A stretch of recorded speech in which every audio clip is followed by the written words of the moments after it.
Rerekomenda ng Presidential Anti-Organized Crime Commission o PAOK na ipasara ang hotel sa Pasay City kung saan nabisto ang offshore gaming operation ng ilang Koreano.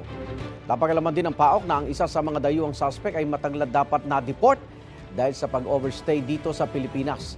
May unang balita si Salima Refrat. Punta kayo dito sa ano? Matagal na palang dapat na-deport ang isa sa 6 na Koreanong naaresto sa raid sa isa umanong pogo sa basement ng isang hotel sa Pasay City. 2023 pa raw ang blacklist order nito sa Bureau of Immigration dahil matagal ng overstaying sa Pilipinas.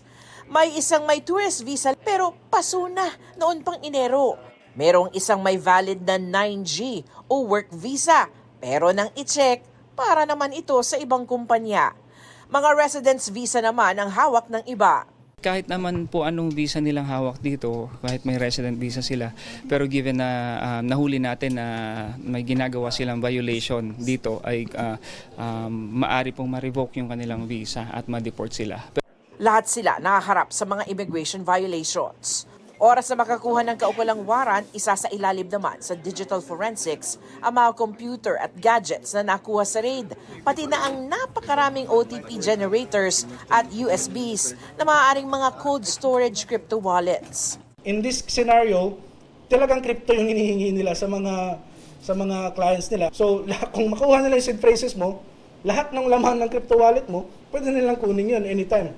Malalim na investigasyon ang isasagawa pa ng PAOK tungkol dito.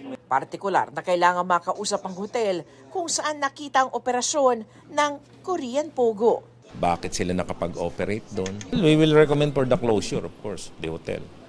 And siguro, yung sa management, kung kailangan pailan natin sila ng kaso, then we will be filing cases.